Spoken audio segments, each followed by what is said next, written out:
Vamos lá. Você quer que eu coloque o Bom fone? dia. Não. Desculpa. Bom dia, Bom companheiros dia. e companheiras, seguidores do canal Taba TV. Nosso canal tem programa, como vocês já sabem, conhecem, né?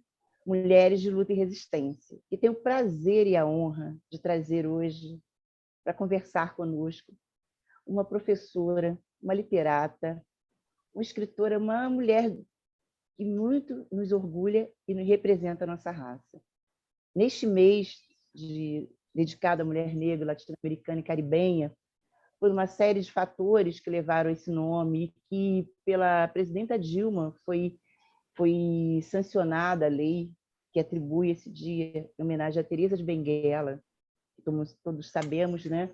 Foi a companheira de Zumbi, e que com a morte dele ela assumiu toda a responsabilidade do Quilombo e cresceu muito, e o Quilombo cresceu pela resistência dela, pelas mãos dessa mulher, que sucumbiu pelas tropas portuguesas, porque aí não tinha como, né, resistir mais. Então, em homenagem a Teresa de Benguela e todas as mulheres preto, latino-americanas e caribenhas, que o canal da Taba TV, do YouTube, né, que é um canal do YouTube, traz no programa Mulheres de Luta e Resistência essa roda de entrevistas com mulheres maravilhosas, nesse mês que homenageia o mês da mulher negra, latino-americana e caribenha. Nos visite no nosso canal, nos siga, dê um like. Estamos juntas. Selma, seja bem-vinda ao nosso canal. Um prazer imenso. Esse canal é seu, esse programa é seu. Fique à vontade. Olá, gente, bom dia. Hoje é dia 12 de julho. A gente está aqui para entrevistar Selma Maria da Silva. É uma grande amiga particular minha também. E eu vou falar um pouquinho dela para ela depois falar à vontade aqui, fazer uma pequena retrospectiva da sua vida. É mulher, cis, brasileira, ativista antirracista, feminista negra, professora de literatura, poetisa, escritora, leitora e estudiosa da literatura negra brasileira. Nossa, isso aí é muita representatividade em vários eixos. Eu sou a Cida, faço esse programa Mulheres de Luta e Resistência com a minha companheira Regina, e agora a gente vai passar para a nossa querida Selma, falar um pouco de si mesma, da sua luta, da sua trajetória, e aí a gente vai indo. Selma, está com você. Primeiro, eu quero agradecer muito, Cida, Regina, pela acolhida. Né? É sempre muito bom estar com mulheres, né? Mulheres de luta, mulheres de resistência, de resistência. E a minha trajetória de vida, eu sempre digo, né? Eu sou quem eu sou por muitas pessoas que me constituem. Essa semana, aliás, ontem, né? Alguém me disse que cada dia mais eu pareço com minha mãe. E aí eu digo, né? Toda vez que eu me olho no espelho, eu me vejo, né? Vejo várias pessoas em mim. Minha mãe, minha avó, minhas tias, né? As pessoas que me constituíram, me transformaram em ser quem eu sou. As companheiras de luta, né? E foi Regina trazer essa questão do dia 25 de julho, né? E o dia que a gente acaba sendo um dia nacional também nosso de luta, né? Que falar sobre esse nosso corpo preto feminino, né? Um corpo preto que diz muito da nossa história, né? Então, quando eu digo sempre, toda vez que eu estou em algum lugar, eu sou preta. Se eu sou professora, eu sou uma professora preta. Se eu sou mulher, eu sou uma mulher preta. Se eu sou escritora, eu sou uma escritora preta. Se eu sou mãe, eu sou uma mãe preta. E eu, em todos os lugares, eu sou preta. Preto, para mim, é o meu corpo, é a minha história, é a minha luta. Por isso que eu sou uma professora antirracista. Quem lê meu corpo, lê minha história. Lê minha história no seguinte sentido. Pensar que, para ser quem eu sou, né, muitas pessoas, algumas pereceram, né, nessa trajetória nossa, né, na diáspora africana, e algumas são a marca que me faz quem eu sou. Né, quando eu penso que eu dou aula no mesmo colégio, né, que Lélia Gonzalez foi professora, né, eu sou professora do Instituto Superior de Educação. Poucas pessoas dizem isso, mas como é importante ser professora numa instituição aonde Lélia Gonzalez foi professora, aonde Wanda Ferreira estudou, aonde Neusas das Dores estudou, sabe? Então, a minha história é uma história que se encontra com várias histórias de mulheres negras. Então, quando eu falo de um feminismo negro e de uma perspectiva antirracista, ela se faz a partir dessas mulheres maravilhosas, militantes, lutadoras, como Lélia Gonzalez, como Wanda Ferreira, como Neuza das Dores, que hoje está hospitalizada, né, que ela está adoentada. Wanda, que é uma militante fantástica. Né? Então, a minha história de vida como professora, como militante, como ativista, passa por esses caminhos. Sabe? Eu sempre lutei contra o racismo. Antes não usávamos essa perspectiva antirracista, hoje usamos.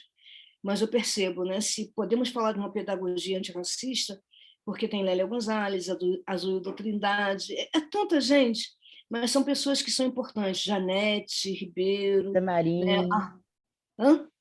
Luísa Marim. Luísa Maim, Beatriz Nascimento, né? Quem mais? Ai, que foi a nossa ministra que faleceu, fantástica. Luísa Bairros, fantástica, generosa, sabe? Generosa na sua perspectiva de conhecimento, na sua disposição de assumir cargos políticos, na sua disposição de estar na luta, né, cotidiana em defesa dos povos negros.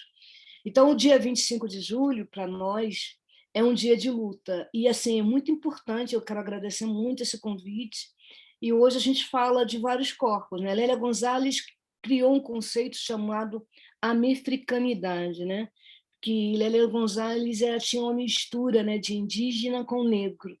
Então, trazer essa perspectiva é maravilhosa, né? Essa maravilhosa que eu digo no sentido de dizer que os nossos corpos falam de outros corpos, né? Tão negros ou tão oprimidos e esquecidos por alguns, que são o corpo das mulheres indígenas, das várias etnias que existem.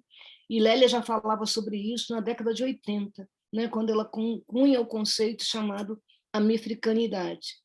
Né? Então, acho que é importante falar sobre isso. Mas acho que eu falei muito, né? O que mais que vocês querem que eu fale? Eu não falo mais nada.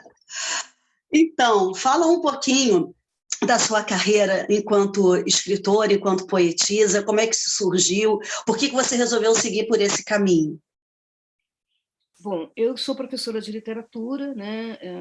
Sou formada já há muitos anos, sempre brinco com os alunos dizendo que eu sou do outro século, né? Do século XX, e quando eu já faço literatura, eu já escrevia poesia, mas não tinha muitas questões em relação à poesia. O meu primeiro livro de poesia eu publiquei em 2019, que está aqui atrás, aqui, ó, esse aqui. Tem que colocar para frente, trazê-lo para nós. Então, peraí, vou trazê-lo para cá. Esse aqui, Eu, Mulher Negra, Escrevo. Esse é meu primeiro livro de poesia. Mas eu sou também leitora de arte, né? Fiz teatro há muito tempo atrás. Eu conheci Semog, L. Semog, que é um escritor também, ainda na década de 80, né? Nós éramos saindo da adolescência, entrando na vida adulta, e eu já escrevia poesia há muito tempo.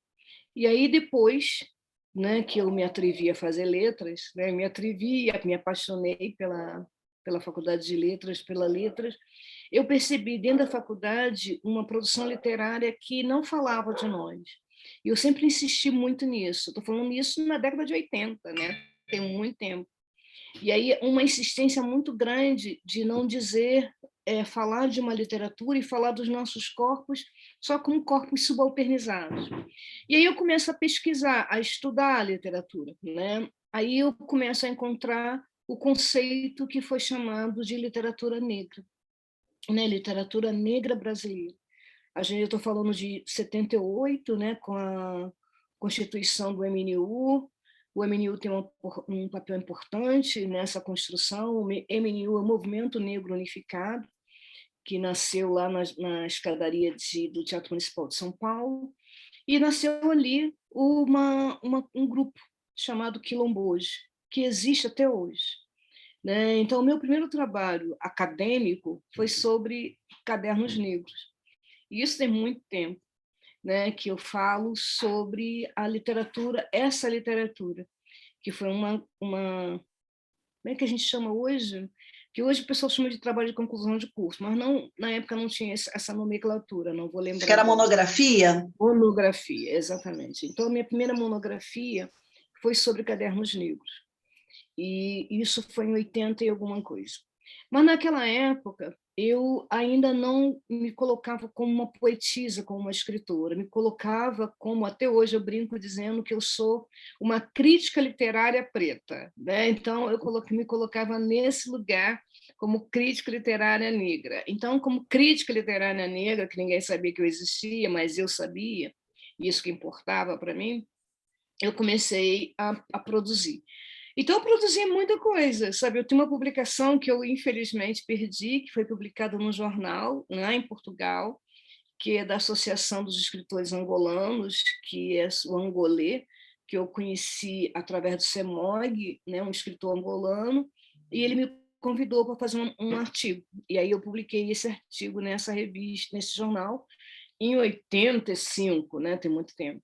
E aí continuei, né, nessa perspectiva. Então, sempre dizia que eu só poderia publicar um texto literário meu quando eu tivesse terminado os meus estudos, né, porque a gente sabe que dentro de algumas questões as pessoas achavam que eu tinha uma leitura muito academicista da literatura negra brasileira. E eu insistia que não. Né? Eu insistia que eu lia como uma pessoa preta lendo um texto.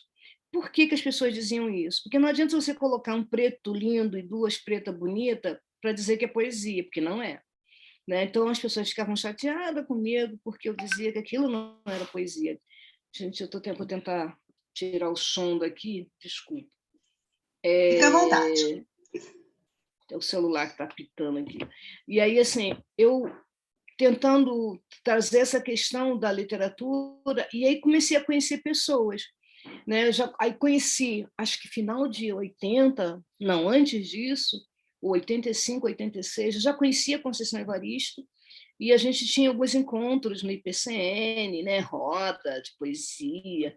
Aí eu fui para São Paulo, aí conheci o grupo Quilombojo, conheci Miriam Alves, uma pessoa performática, maravilhosa, ao dizer poesia.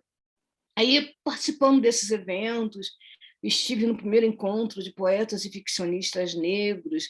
Então, a minha formação, né, tanto como uma perspectiva de uma crítica literária, como uma leitora, eu sou até hoje leitora crítica de cadernos negros. Né? Então, eu participo da publicação, uma publicação que existe, vai fazer 43 ou 44 anos, a pessoa péssima em conta, nasceu em 78, Quilombojo. Então, Cadernos Negros é uma publicação. E hoje eu até me propus a primeira vez a publicar em Cadernos Negros como uma contista. Eu vou publicar, pretendo publicar, espero ser selecionada, ter meu texto selecionado para a próxima antologia de Cadernos Negros. Então, a minha história como escritora, ela passa por uma academia que insistia em colocar e subalternizar os nossos corpos, a nossa maneira, a nossa fala. E aí tem um prefácio de Cadernos Negros, que é Cadernos Negros 4, que eu aqui estou falando para quem quer ler, conhecer a literatura negra brasileira, que é de autoria de Lélia Gonzalez. Esse prefácio é maravilhoso, sabe? Então, é importante perceber que eu sou quem eu sou, enquanto escritora, enquanto poeta, enquanto contista, porque sou formada no ativismo, na militância. Quer dizer, ser quem eu sou só é possível por ter feito parte de todos esses movimentos. Eu já fui do PT há muitos anos atrás, né? Eu ajudei a refundar, junto com outras pessoas, um núcleo de negros e negras do PT. Fizemos um encontro estadual, depois um encontro nacional, onde eu pude conhecer em vários momentos, estar em vários momentos com Matilde Ribeiro. Matilde também é uma pessoa importante no meu processo de me pensar enquanto uma feminista negra, né? E a gente teve vários encontros para discutir isso. Depois eu me afastei do partido, já tenho muitos anos, e estou afastada de qualquer vinculação partidária hoje, né? Não tenho nenhuma vinculação partidária. Mas eu não posso deixar de dizer que essa minha ação dentro do partido, de ter sido uma dirigente, eu fui dirigente, né? Eu fui da Secretaria de Organização Política do PT Municipal do Rio de Janeiro, tem muitos anos isso, né? Mas eu tive essa função, fui da coordenação participei da coordenação de mulheres negras do PT durante alguns anos, e dizer que, assim, a minha formação, a minha perspectiva de ser quem eu sou, passa por a minha atuação política, por a minha atuação enquanto uma mulher, pela minha atuação como professora. Então, em vários momentos, eu posso até ter, como qualquer pessoa, atitudes contraditórias, mas eu quero dizer que, assim, esse meu letramento, essa minha formação, essa minha escrita, só é possível porque eu sou uma pessoa que sou formada pelos movimentos sociais, sabe? Os movimentos sociais que me qualificam e me qualificaram para eu estar aqui. Acho que eu respondi. Sim, perfeito. Eu observei que você fala muito de Lélia Gonzalez, né? Tem um trecho de um dos pensamentos dela, que é uma mulher que nos inspirou, né? Que diz que a gente não nasce negro, a gente se torna negro, né? É uma conquistadora cruel que se desenvolve pela vida, né? Pela vida afora, a gente afora, né? Então eu percebo que você traz essa marca, né? De se guiar por essas mulheres, né? Que desbravaram esses caminhos, né? Porque é muito duro a tentativa de apagamento, né? Da nossa história. Hoje a gente tem muita literatura aí que a gente nem imagina, né? Se você conhece 10 livros, você não sabia que tinha 100 livros, né? Que falam sobre literatura negra, né? Então é importante esse trabalho que você faz, a sua marca, né? Você coloca a sua marca de mulher negra dentro da sociedade. Você mostra que a mulher, pelo gênero e pela etnia, ela está perfeitamente capaz de ser o que ela quiser ser, né? É muito bom conhecer essa história e a gente vai continuar aí batendo papo. A Cida vai perguntar mais alguma coisa, porque está gostoso, né, Cida? É muito bom conversar com você. E eu acho que eu tive até um pensamento, Cida. Que tal a gente fazer uma roda literária? Eu acho ótimo. Até porque, duas coisas. Uma das nossas convidadas agora em julho também tem essa experiência, também é formada em letras, é doutora, está fazendo doutorado em letras, que talvez você conheça, que é a Thaís Abel.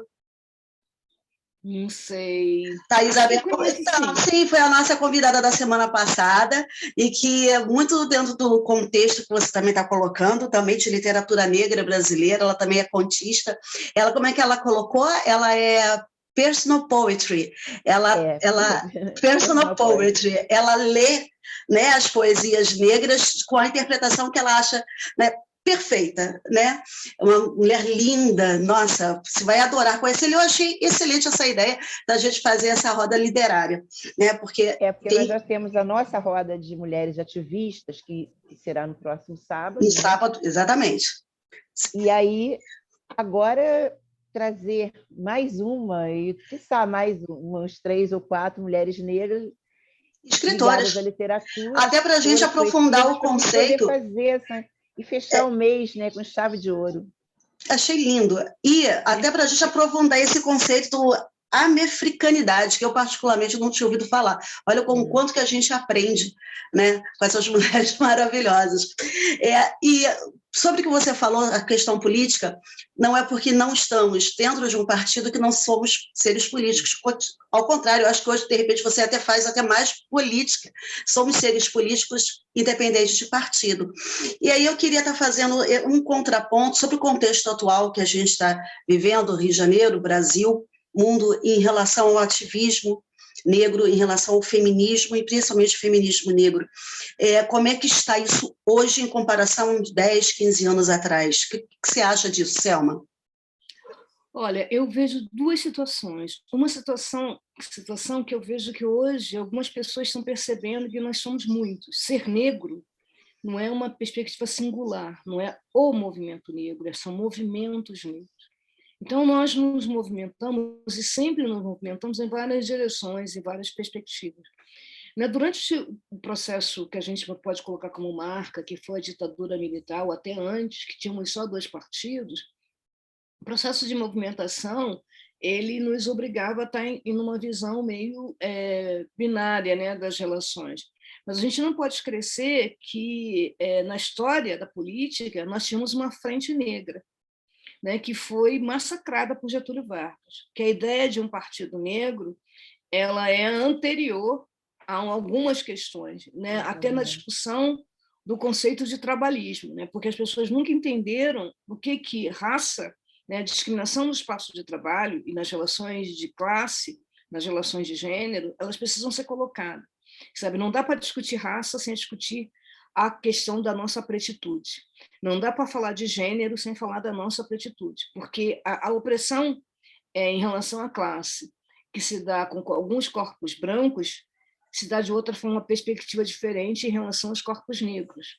Então, muitas pessoas fugiram e tentam fugir até hoje dessa discussão. Então, nesse sentido, a gente, na atualidade, eu percebo que algumas pessoas estão percebendo o erro que elas cometeram. Que quando a Regina trouxe a Luísa Barros é uma pessoa fantástica, em termos de uma visão política, em termos de uma perspectiva. Ela pode não ter usado o conceito de interseccionalidade, né, que é usado hoje, que faz o recorte de raça, classe e gênero. Mas o corpo da Luísa Barros traduzia essa perspectiva. Era uma mulher, uma militante negra, que assumiu um cargo político contra uma militante, uma ativista negra, e traduzia na sua prática, né, na sua existência, essa perspectiva. E que algumas pessoas não percebem. Né? Mas também temos pessoas, né, que aí seria a dicotomia que a gente está vivendo hoje, né? Dicotomia não, uma contradição, sei lá que nome que a gente vai dar para aquela criatura que está lá na Fundação Palmares. Nem fala isso, dá até arrepio, dá arrepio, dá arrepio. Dá arrepio de pensar, mas isso sempre existiu. Porque a cooptação, ela não se dá só ela se dá em vários níveis. Então, tem algumas pessoas que, dentro do movimento negro, durante muito tempo, dentro do movimento negro, acreditavam que a ascensão social resolveria a questão, né, da discriminação e tudo isso. Não resolve. Sabe? E aí a gente está falando, como a Regina trouxe um pouquinho antes, né, quando ela trouxe a questão do Silvio de Almeida, a gente fala do epistemicídio, que a Lélia já usava esse conceito, e aí ele vai falar sobre o racismo estrutural ou estruturante. Então, hoje nós temos um Silvio de Almeida que traz essa possibilidade de refletir sobre essas questões. Mas antes tínhamos Lélia Gonzalez, que falava do epistemicídio. Um texto que é maravilhoso, que eu acho que as pessoas deveriam conhecer, é o discurso de posse de Abdias Nascimento, quando ele assumiu a função de senador da República. As pessoas que falam de racismo, que querem uma prática antirracismo dentro do universo da perspectiva das estruturas, que aí eu sou meio radical, né? Por que eu estou fora de partido hoje? Eu não consigo me perceber dentro de um Senado que não me contempla. As estruturas políticas que hoje existem, no meu entendimento, elas nunca contemplaram, melhor dizendo, os corpos negros e os corpos indígenas e outros corpos. Porque só de olhar, né, quem está lá ocupando, né, cadeiras no Senado, na Câmara dos Deputados, nas câmaras legislativas, né, dos municípios do Estado, são, em sua maioria, corpos brancos ou corpos que se percebem como brancos, né, que se percebem dessa forma. Então, a gente precisa, por exemplo, aí o movimento, hoje, tem um movimento, e aí vem um conceito que é novo, que é de uma professora lá da Bahia, a Ana Lu, que ela fala de reexistência, e não resistência, é reexistência. Porque a nossa história política, ela começa quando se cria, no meu entendimento, quando a gente fomos capturados lá no solo africano. Sempre houve resistência. Se hoje nós podemos falar de corpos negros, é porque essas pessoas não desistiram de lutar. E aí elas usaram estratégias de recuo, né? Ficaram de tocaia para poder continuar. Porque precisaram fazer isso, que senão elas iam ser não só vítimas, né, do genocídio dos seus corpos, mas também do epistemicídio. E isso não conseguiram tirar da gente. Nós temos uma cultura brasileira que ela é, né, e aí vamos falar, ela é muito preta. E ela acha que não, né? Aí ela vai dizer assim, quando a gente aparece, né, quando aparece, por exemplo, que nem eu escuto, né, quando eu falo que eu queria fazer um livro, que eu queria mostrar o corpo de uma mulher de 65 anos, né, com o corpo, com a sua beleza, quando eu trago essa foto, né, eu estou falando, e essa daqui também as pessoas se chocam, né? Isso aqui é uma mulher de 65 anos, né, que a minha mãe não teve a possibilidade de existir dessa forma. Mas eu acredito, por isso que eu digo, assim, meu corpo é preto, minha poesia é preta e eu sou preto. Quando eu coloco uma perspectiva como essa, eu estou dizendo para minha tia Maria de Lourdes, que morreu, que foi empregada doméstica, né, com 10 anos de idade, foi colocada como empregada doméstica. Minha avó, que foi empregada doméstica a partir dos 6 anos de idade, 8 anos de idade.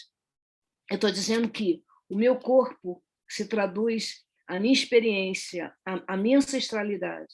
Então, a beleza do meu corpo é a beleza da minha avó, das minhas tias, sabe? Então, hoje é possível falar sobre isso. E é possível incomodar, porque quando eu apresento uma foto como essa, eu incomodo, sabe? Que algumas pessoas assim, gente, essa pessoa é uma velhinha idosa, sabe? Eu sou uma velhinha idosa sexy, sabe? E assim, a velhinha idosa sexy, e é um corpo que é meu, e eu apresento esse corpo com essa feminilidade, com essa energia que foi negada às minhas avós, às minhas tias, que tinham ou eram corpos que tinham que ser objetificados. Então, quando a gente fala sobre algumas questões, eu fico feliz de ver a MC Carol colocar algumas questões, falou assim, tem que ser colocado assim mesmo, sabe? É preciso trazer esse corpo com a sua potencialidade, porque são corpos que transmitem vida, transmitem potencialidade. Para algumas pessoas é contraditório, que a gente devia continuar usando bege, não botar turbante, né? Porque uma vez uma amiga foi numa loja comprar uma roupa e aí o vendedor falou para ela assim, tem uns tons que ficam melhor com a sua pele. E aí mostrou para ela um bege. E ela saiu de lá, sabe, humilhada, porque era uma festa de 15 anos que ela ia. E aí eu fico dizendo, eu uso a cor que eu quiser.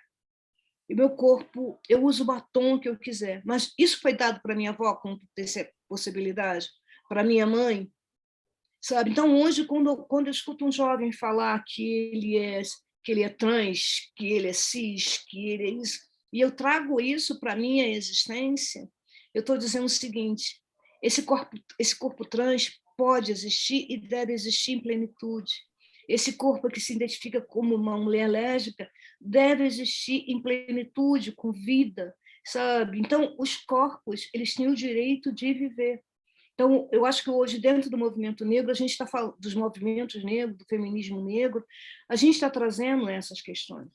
Então, eu acho que é importante a gente estar trazendo isso para falar daquilo que foi negado antes. Imagina, sabe? Acho que tanto Cida quanto Regina devem saber se eu podia estar falando que eu era uma mulher sexy de 65 anos há 10 anos atrás. 10 anos. Não estou indo muito longe, não. 10 anos, sabe? E aí eu fiz um Tinder, mas desisti, porque descobri que só tem maluco, tarado, doidão, sabe? Então, assim, eu fiz e desisti, sabe? Fiz e desisti, falei assim, gente, não é para mim aquilo, sabe? Aí eu falei assim, sabe, eu quero namorar, quero beijar na boca, quero fazer tudo isso, sendo uma mulher consciente, sabe? Uma acadêmica, professora. Por isso que meu corpo é um corpo que fala muito de si e da sua existência. Acho que respondi mais ou menos, né, Cida? Muita coisa, mas eu acho que a Regina tem muito a colaborar com a sua fala. Não, assim, eu vi você falando, né, dessa nossa não representatividade, subrepresentatividade, por exemplo, no parlamento, né? Porque, assim, não adianta também colocar mais negros na política se ele não tiver a consciência do que ele é e se ele não puder devolver para a raça a sua contribuição enquanto homem e mulher negra. Isso eu tenho esse conceito bem fundamentado, né, de pensar que é isso, né? Você não adianta. Você vai colocar, a gente sabe que até destrói a luta. Ela não constrói. A gente sabe que o caso daquele representante, que se deve falar o nome, tá, da Fundação Palmares, tem nomes que não se deve falar para não atrair, né? Energia negativa. Energias negativas, eu costumo falar assim, alguns nomes eu me recuso a falar. nesse contexto, ele é a parte, mas ele é uma parte que ele vem reproduzindo isso através de outros artistas, outras personalidades negras que nunca contribuíram para a luta negra. Muito pelo contrário, casa-se com uma branca, não tenho nada contra. Homem, eu acho que as raças, elas são, todos somos seres humanos, não faço nenhum discurso contra. Eu só digo assim, até que ponto as pessoas procuram negar sua raça, negar sua tom de pele, né? Indo casar com pessoas de pele mais clara, porque dizer que o brasileiro é branco é... Nós temos uma raça que é uma mistura de tantas teias, de tantas, né? Dessa travessia que nós fizemos do Atlântico, do oceano até chegar aqui, aos dias atuais, nós misturamos muito, né? Então, o brasileiro não tem uma raça, pode dizer, eu sou branco. Não, eu sou de pele clara. É o que eu vejo, né? Dentro desse nosso contexto. E aí você tem essa sua ligação hoje, não ligação com o partido, né, Selma, é a sua visão política e a sua contribuição, que você não vai estar atrelada a regras, né, que os partidos às vezes nos impõem. Né? Você está fazendo o seu ativismo político, a sua luta racial, né, sua luta de empoderamento da raça, da sua forma, da sua contribuição literária, do seu saber, né, do que você pode devolver para a sociedade em relação a está acontecendo. Agora, essas pessoas que não se sentem, né, quando elas vão para o poder, elas se despem da pele preta, né? Elas se olham no espelho, elas não se veem mais como mulher preta, homem preto, porque subiu um patamar, né, mesmo de cultura. E é fazer o quê? É fazer como você faz, como outras pessoas fazem, né? Que estão aí contra a corrente, né? Contra a corrente, porque nós estamos contra a corrente, né? Contra a correnteza, estamos nadando contra a correnteza. Então, mas tem que existir muito mais Selmas, tem que existir muito mais Luísa Barros, tem que existir muito mais Lélia Gonzalez, tem que ir reproduzindo essas mulheres. Né? E é por isso que a gente está aqui hoje, né? Nesse espaço, na Taba, colocando exatamente isso. E, Selma, a gente não acabou com você, não. Tem 2 tópicos aqui que eu queria estar falando com você. Primeiro, é para você já ir pensando, a gente está se encaminhando já para o final da nossa entrevista, mas você pensar num poema seu para ler aqui para a gente encerrar. Você está com o seu livro aí. A outra coisa, já pensa logo para a gente fazer um encerramento super, um fechamento, né, da nossa manhã tão gostosa, esse bate-papo muito gostoso. A outra coisa que a gente gostaria de saber de você, aqui na nossa Taba TV, aliás, curta o nosso canal, dê o seu like, contribua, participe, se inscreva no nosso canal. Selma, me fala, você já está com 65 ainda ou está com mais um pouquinho? Como é que você está? 65. 65. Gravado, né? Já tem a carteirinha, amiga. Já tenho carteirinha. Já tenho carteirinha. Me fala um sonho. Você tem sonhos com 65. Fora a namorada, beijo da boca, isso é óbvio, né? Tá dentro do contexto. Aí, assim, outro dia uma aluna perguntou assim para mim, professora, quando você colocou o Tinder, você está procurando o quê? Meninos ou meninas? Eu falei assim, meninos. Eu gosto de meninos. Por isso que eu sou uma mulher cis. Né? Então, aí ela colocou assim, um sonho. Olha, um sonho, ele é, na verdade, assim... Eu sempre lembro de uma música, né? Sonho que se sonha só. Eu acho que é um sonho coletivo, que a Regina acabou de dizer, sabe? Então, por exemplo, quando eu olho para frente, eu quero olhar para minha filha, né, para as nossas filhas, para os nossos alunos, para que eles possam ter direito à dignidade nos espaços de trabalho, nas relações de afeto, na vida. Esse é um grande sonho. Um sonho que ele é coletivo e que não é fácil, né, de ser alcançado, mas não é impossível, eu acredito. Então, hoje, né, eu olho e vejo que essa pandemia nos trouxe, não para nós, né, mas para alguns, a percepção de que nós vivemos no mesmo planeta. e que todas as nossas ações impactam no outro. Então, a ideia da coletividade é não falar de uma universalidade que é única, que só tem uma única perspectiva, mas uma universalidade que ela é plural. Então, o meu sonho é perceber que a gente fale, como a Regina acabou de dizer, né? Não com essas palavras, mas ela disse o seguinte, de uma humanidade que fale de todos os corpos, sabe? Não é você ser humano, é ser múltiplo, não é ser único. Então, aqui nós temos 3 mulheres maravilhosas nessa tela.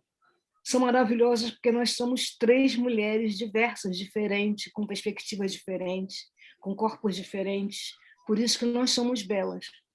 Se nós fôssemos todas iguais, não teríamos a mesma perspectiva. Então, o meu sonho é que cada dia mais a gente possa ser quem nós somos, quem cada um de nós é, sabe? Então, para poder transbordar, sabe, os afetos que nós temos, desejamos, para poder desmontar os cuidados que nós queremos ter um com os outros.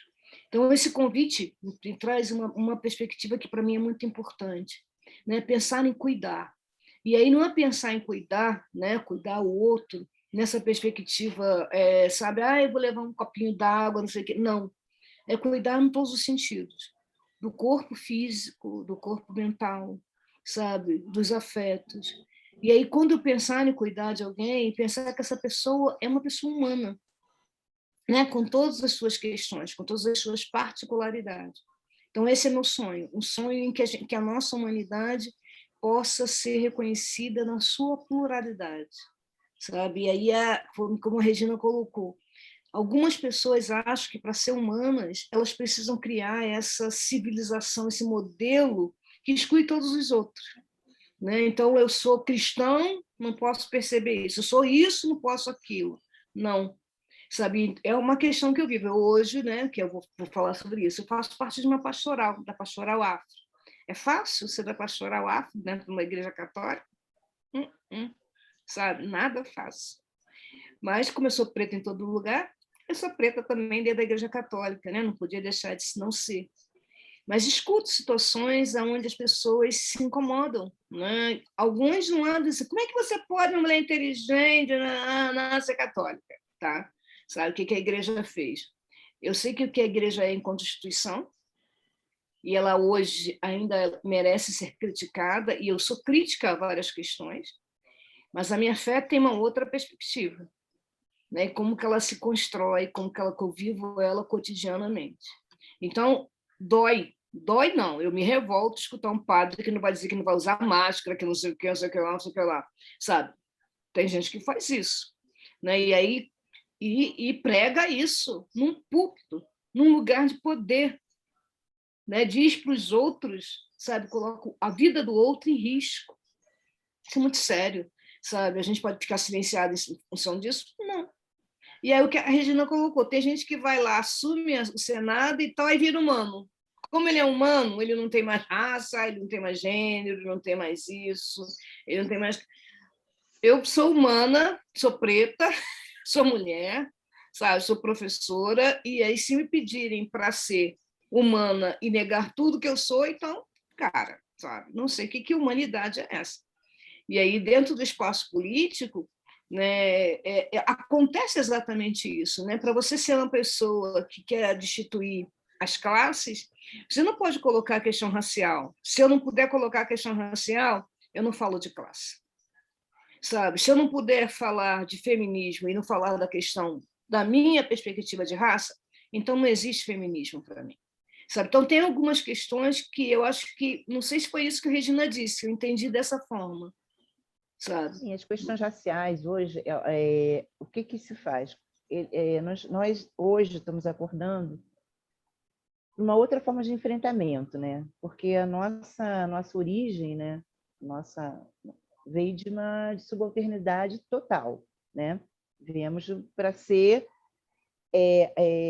nossa nova escravidão, né? Nós continuamos na mesma escala de, né? Tendo os menores salários, tendo os empregos que não são não dito, né? De elite, mas aí quando a gente chega num patamar de querer discutir essas questões, Aí eles colocam a questão de não, mas somos todos brasileiros, somos todos, né? É uma tentativa de calar o discurso que tem que ser feito.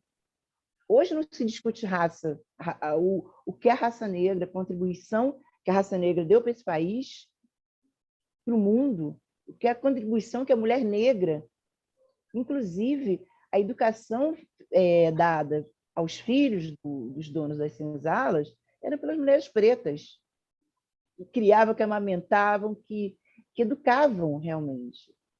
Né? Então, tudo isso ficou atrás de uma porta, trancada ao longo desses tempos. E hoje, quando você começa a abrir a porta, aí, não, mas nós somos todos raça brasileira. E aí? Daí a raça brasileira? E onde fica o homem, a mulher negra, a criança negra dentro da raça brasileira? Em quais oportunidades e quais a igualdade de direitos, né?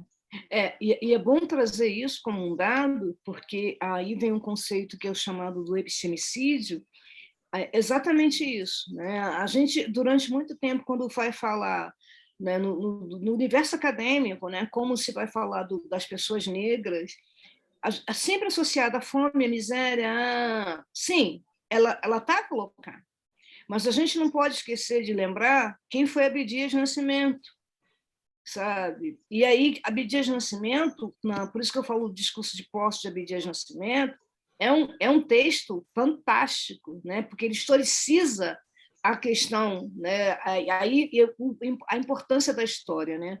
A história ela é importante para ser trazida porque houve uma intenção acadêmica e ainda há uma intenção de entender o tempo todo que nós estamos num não lugar, sabe? Então, por exemplo, o tempo todo você precisa estar justificando todas as questões da tua existência, enquanto outras pessoas não precisam. Então, eu sempre digo, outro dia eu disse isso numa fala, né? É engraçado que tem pessoas que se orgulham, né, de terem sido escravocrata, né, porque serem grandes herdeiros de latifúndios, elas têm orgulho de falar dessa história, de pessoas que mataram, exterminaram, né, os povos africanos, maltrataram, faziam castigos públicos. Essas pessoas se orgulham disso. E essas pessoas se dizem humanas e civilizadas. Sabe? E essas pessoas têm praças, monumentos e ruas em seus nomes. Aí é preciso que essas pessoas percebam que história é essa que elas estão querendo contar para a gente. Que história é essa que eu tenho que insistir em contar para as crianças pequenas, que nós temos pessoas que foram pessoas que escravizaram, torturaram, mataram, mas são pessoas humanas. Essas pessoas são humanas. Agora, as outras não são. Então, até hoje, por que eu posso entrar numa favela com um caveirão e matar mais de 20 pessoas, né, dentro de uma comunidade e sair arrastando o corpo dessas pessoas, não ter o cuidado, né, mesmo depois de morto, sabe, mesmo depois de assassinados, esses corpos são tratados como lixo, sabe? Como é que essas pessoas têm coragem e essas pessoas se dizem humanas? Então, a gente está falando, por isso que eu vou insistir, a gente está falando de uma perspectiva de humanidade. Por isso que o meu sonho é que a gente seja humanos. Humanos na nossa pluralidade. Corporal, física, existencial, étnica e racial. Porque se eu tiver que negar na minha humanidade, essa minha humanidade, eu não quero compactuar com essa humanidade que tem monumentos, que tem museus, que tem isso, que tem aquilo. Uma vez eu entrei no Museu Histórico Nacional, e isso foi interessante, né? Porque a gente pensa que é pequenininho, né? E eu falei assim, a história que está contada do povo preto lá no Museu Nacional não é a minha história. Por que não é a minha história? A minha história não está resumida à escravidão. Eu não sou descendente de escravos, eu sou descendente de povos africanos que foram escravizados. Essa é a diferença. Sabe? O meu corpo, a história do meu povo não é sinônimo de escravidão e de subalternidade. Porque se nós fôssemos submissos, se os nossos antepassados tivessem sido exatamente submissos, nós não teríamos sofrido o que nós sofremos de castigo. Porque por isso que tinha que docilizar.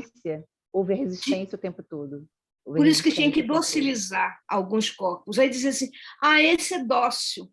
Depois de ter sido chicoteado 500 vezes, depois de ter sido massacrado não sei quantas vezes, aí ele agora se torna dócil. É a mesma coisa que faz quando uma polícia entra, uma polícia desqualificada, ou melhor, qualificada para matar corpos pretos e pobres, sabe? Porque ela foi qualificada para isso. Ela não é desqualificada, ela foi qualificada. E aí vai ver a história da polícia, da mãe da Polícia Militar do Rio de Janeiro. Então, quando é preciso que essa discussão se dê dentro dos espaços, sabe? A gente não pode continuar tendo uma polícia ou uma política de segurança que é patrimonial, que não pensa nas pessoas, só cuida de patrimônio, sabe? Quando o patrimônio é depredado, mata todo mundo, sabe? Sai chicoteando todo mundo. Então, é preciso trazer essas questões. Dentro da educação, a mesma coisa. Por exemplo, dentro da educação, a gente tem um professor que ele é do final do século XIX. A primeira gramática foi escrita por um homem preto.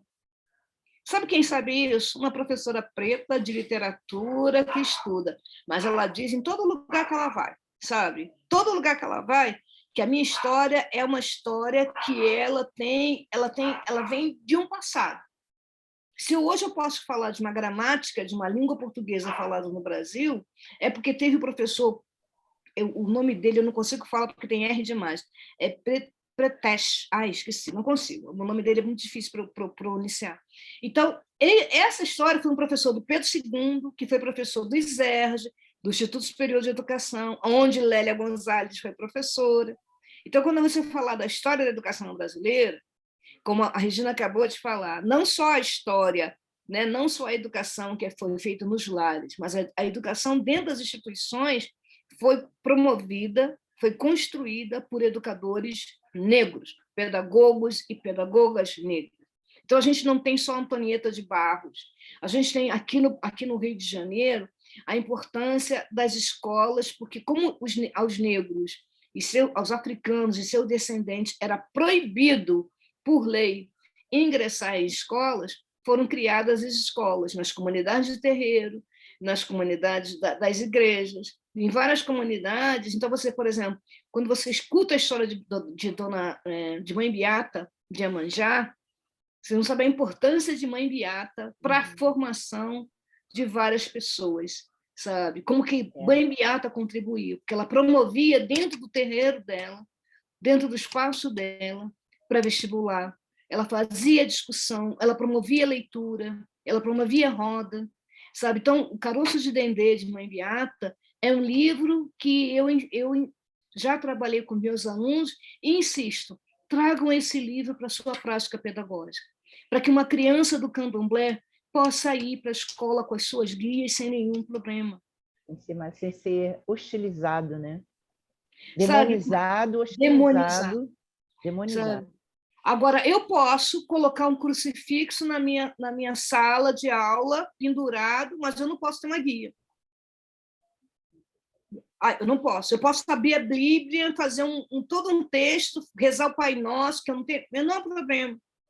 Mas eu não posso, sabe, cantar um ponto de Exu para abrir um trabalho, porque, não, aquilo ali, não.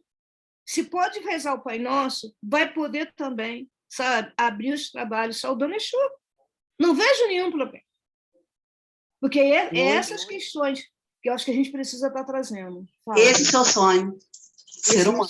Em todos os espaços sociais. Então, essa questão de religião, né?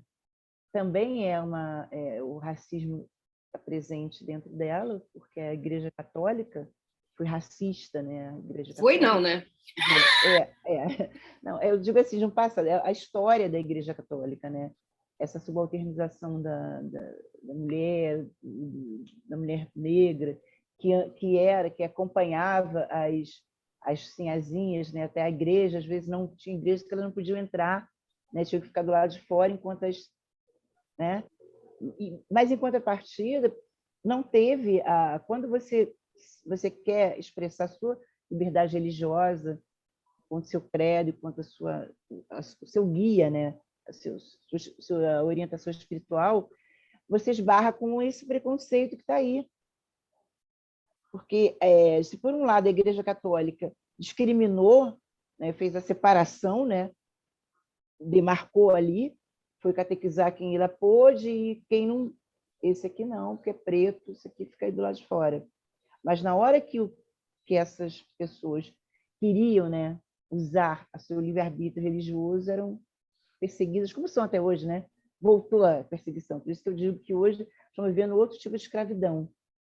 É a escravidão que está trazendo as pessoas. Gente, só esse tema dá outro programa.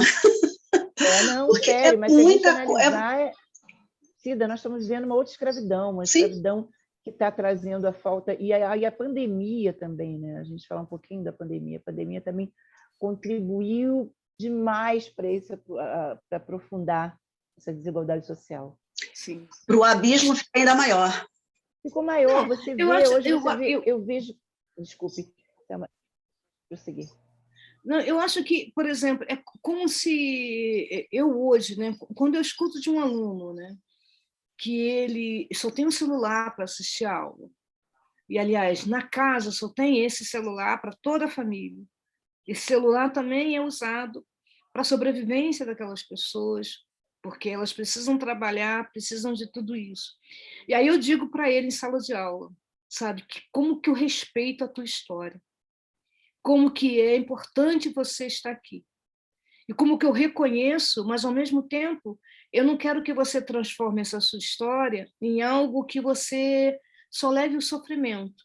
Leve a alegria, sabe? A alegria que conseguiu garantir isso e essa solidariedade que é construída dentro dessa história familiar, sabe? Porque é um celular só para a família toda, a família que trabalha com entrega, trabalha com isso e consegue gerenciar essas questões. Mas essa é a história, é muito uma história de alguns povos, né? Porque, por exemplo, quando eu digo que meu corpo hoje traduz a história das minhas tias, das minhas avós, eu não trabalhei como empregada doméstica, mas minha avó foi empregada doméstica, minha mãe foi empregada doméstica, sabe? E aí, quando eu escuto, né, da moça que faz a faxina para mim, às vezes aqui em casa, ela dizer para mim assim: eu gosto do que eu faço e eu quero esse lugar. Aí, a primeira vez que eu ouvi, eu fiquei assim: quero entender melhor, vamos ouvir mais, vamos escutar mais. E aí, o que ela diz? Ela gerencia o tempo dela, sabe? Então, ela trabalha com faxina, ela não quer, e ela tem a educação básica completa, só que ela disse, semana passada, ela disse que ela quer voltar a estudar e ela quer fazer administração. E eu tenho certeza que ela vai ser uma excelente administradora. Por que ela vai ser uma excelente administradora? Porque há esses 6 anos ou 8 anos, sei lá, ela que sabe, eu já nem sei quanto tempo, que a gente está junta, né, nessa relação de trabalho, a gente passou por várias coisas. E exatamente isso que foi dito. Pela perspectiva, por exemplo, o marido dela era, o ex-marido, eu não sei, uma relação complicada, evangélico, né? Aí ela diz assim, Selma, uma palhaçada, sabe? Ele cria 1000... Aí a dona Selma, até que ela me chama. Ela cria 1000 problemas. Ela tem a perspectiva dela. Ela fala assim, mas eu não quero ir para a igreja nenhuma. Ela não quer ir para a igreja evangélica, ela não quer ir para a igreja católica. Ela gosta, ela diz assim, eu me sinto bem até um centro espírita que tem aqui perto de casa, é de Umbanda, que é uma casa, acho que chamada São Benedito, né? Eu acho que é isso, e que ela frequenta, mas ela se sente acolhida ali. Mas para ela conquistar isso, esse acolhimento, agora tu vê que loucura, né? Ela teve que brigar muito com ele, que se achava no direito. Isso que eu acho que a Regina acabou de dizer. Então, a Igreja Católica, nas 3 Américas, ela só existe em função da resistência e do desejo dos povos ameríndios e dos povos africanos, que ela não existiria, sabe? Porque se você for, por exemplo, por que os nossos santos, que são os santos que são cultuados, né? Aí ia falar da questão da morte lá, esse aprendizado foi feito com os povos ameríndios, que a Igreja Católica acabou tendo que ter uma releitura dela a partir desses corpos aqui. E aí vem, além dessa questão desses corpos, a própria construção arquitetônica, sabe? Então, quando a gente olha para a arquitetura, né, desses espaços, a mão negra presente, a perspectiva dos índios presente, sabendo como que vai colocar no morro, como não vai colocar por causa da posição do vento. Então, são esses conhecimentos que eu acho que as pessoas precisam estar trazendo, que essas construções são construções coletivas, sabe? Então, se existe hoje um catolicismo no Brasil e nas três Américas, e por mais que a gente... E aí foram silenciados em alguns momentos, por exemplo, tiveram que virar capelinha em alguns lugares, foram expulsos daqui em alguns lugares, porque o poder bélico do outro era maior, e não por causa da questão da organização, sabe? Por causa do poder, muitas das vezes, econômico e bélico. Esse poder bélico que é usado para invadir as comunidades, as favelas, para expulsar pessoas. Esse poder que é perigoso para alguns corpos. Então, ele precisa recuar para garantir a sua sobrevivência. Então, a gente tem muita coisa para a gente aprender junto em relação aos movimentos políticos, sociais, econômicos, e a presença dos povos, dos diferentes grupos negros que lutaram, que construíram estratégias, dos grupos indígenas também, que alguns também, infelizmente, foram cooptados, a gente sabe disso também, que o processo de cooptação aconteceu também entre os povos indígenas, e a gente precisa estar trazendo isso. Mas é bom lembrar do Juruna, né, com todas as questões que foi vivida lá quando ele trouxe, quem lembra de Juruna lá gravando, né, trazendo esses dados, a gente perceber o quanto que a gente precisa entender esse tempo histórico, né, que ele se transforma, que ele muda. E aí, como curiosa, como professora, eu quero pensar essas questões todas, né? Hoje eu sou coordenadora de um grupo de pesquisa certificado pelo CNPq, como a academia gosta, o Laboratório de Memória e Educação das Relações Étnico-Raciais na formação de professores. Por quê? Eu estou agora com uma aluna, me convidou para ser orientadora dela, e ela quer trabalhar com as comunidades indígenas. Aí eu estou achando ótimo que eu vou ter a oportunidade de aprender, né, de falar um pouco mais. Tem uma outra que está querendo trabalhar a questão da literatura infantil, né, e a formação de professores, e uma perspectiva antirracista. Então, a gente precisa estar trazendo algumas questões, sabe? Trazer para poder questionar, para a gente poder trazer e desmontar esse lugar que querem colocar, essas marcas que querem colocar nos corpos negros. E aí a gente precisa cada vez mais de jovens, né? Tanto mulheres quanto homens vivos, pretos vivos, corpos pretos vivos que possam sobreviver e viver, sabe, plenamente. Acho que respondi ou não. Completamente. Então, a gente está chegando aqui no ponto final da nossa entrevista, do nosso bate-papo com a Selma, escritora, poetisa, feminista, antirracista, e eu quero te convidar para você ler, para a gente encerrar, né, aqui o nosso bate-papo. Regina quer falar alguma coisa? Quer complementar? Pode falar. Agradecer, né? Nossa. Agradecer por ter disponibilizado esse tempo para o nosso canal, para o nosso programa Mulheres de Luta e Resistência. Dizer para você que foi um deleite essa manhã estar conversando com você. E dizer também que você já é sócia do nosso canal. Como aqui, desse bate-papo, saíram várias ideias de outros programas, exatamente, com certeza. A roda de literatura é muito importante. Se nós pudermos fazer ainda esse mês, porque pela significância do mês, né? Porque eu costumo dizer assim, o mês da mulher... Não existe o mês da mulher preta. Existe a mulher preta na sua plenitude todos os dias, todos os momentos da vida, do ano. Mas, se nós temos um dia para chamar de nosso, vamos explorá-lo, né? E é isso que o canal, o programa de Mulheres de Luta e Resistência, do canal da Tava TV, está fazendo esse mês, homenageando mulheres em todas as suas áreas, né? E a literatura, né, explode, né, para a gente, no momento em que você vê livrarias fechando, no momento que você não encontra, né, só tem aquela forma, né, de fechar setor, né? A livraria da rua, ela é uma livraria que você tinha gosto de entrar, assim como os sebos, né? Nós tínhamos muito gosto de entrar. Hoje você não encontra livrarias. Aí você só compra online, determinados, né, grupos que se apropriaram dessa modalidade de venda, que nem todos têm acesso, né? Então, também temos que trabalhar essa perspectiva desse enfrentamento. Como é que a gente traz a literatura negra para ficar acessível as mulheres, homens negros, as crianças? Como é que a gente faz se você não tem essa mobilidade, esse acesso, né?